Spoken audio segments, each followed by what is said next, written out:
Dentro de la estadística nosotros tenemos la organización de datos. Esta depende de los datos que nosotros tengamos, que son datos cualitativos, datos cuantitativos discretos, datos cuantitativos continuos. Vamos a ver un ejemplo de datos cuantitativos discretos a través de tablas de distribución de frecuencia, gráfica de barras, gráficas circulares.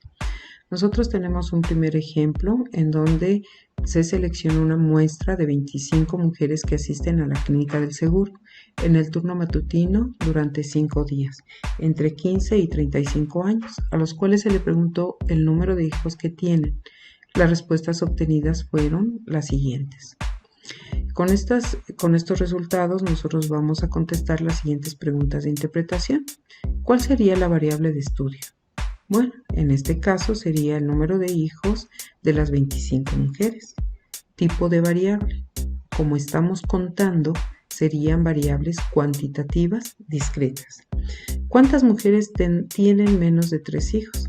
Se puede contar los que son de 2, 1 y 0 hijos. ¿Cuántas mujeres tienen 3 hijos? Contamos los números 3. ¿Cuántas mujeres tienen 3 o más hijos? En este caso vamos a contabilizar 3, 4 y 5. ¿Qué porcentaje de mujeres tienen 5 hijos? Bueno, contabilizamos los 5 y lo dividimos entre las 25 mujeres. Como nos piden porcentaje, habría que multiplicarlo por 100. ¿Te imaginas? Estas preguntas fueron muy fáciles de contestar. ¿Por qué? Porque son 25 datos. ¿Qué pasaría si nosotros tuviéramos 40, 50, 100 o más datos? De ahí surge la necesidad de representar la información a través de tablas de distribución de frecuencias. Bueno, esta tabla de distribución de frecuencias son tablas donde se agrupan los datos de categoría mutuamente excluyentes. ¿Esto qué significa?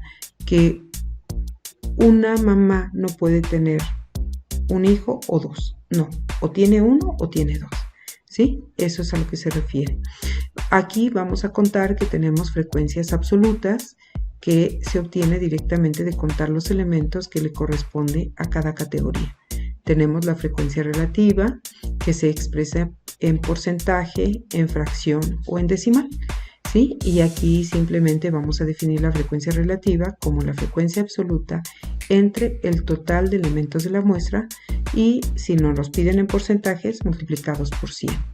Tenemos también que la frecuencia absoluta acumulada no es necesaria para este tipo de problemas cuantitativos discretos, pero la vamos a agregar porque para irnos familiarizando con los datos cuantitativos continuos que se requiere para un tipo de gráfica en específico.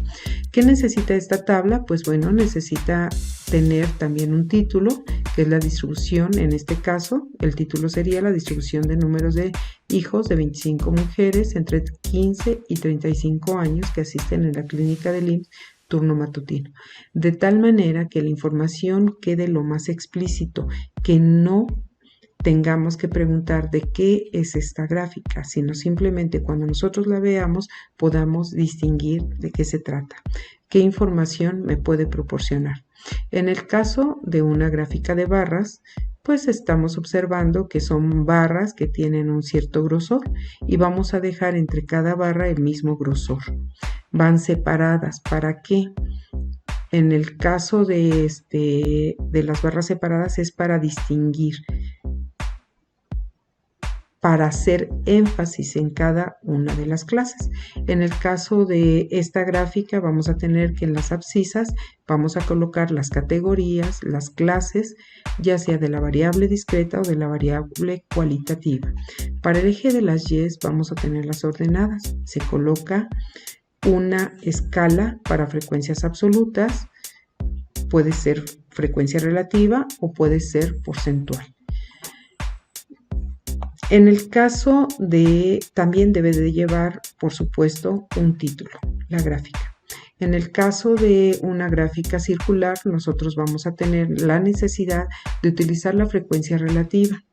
Esta frecuencia relativa que normalmente la tenemos en porcentaje y que son los datos que nosotros vamos a representar en nuestra gráfica circular, pues simplemente si utilizamos un compás y un transportador, pues lo que vamos a hacer es que ese porcentaje, vamos a hacer una regla de 3 diciendo que el 16%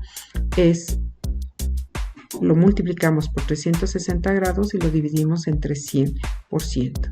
Y eso nos da que tenemos 58 grados.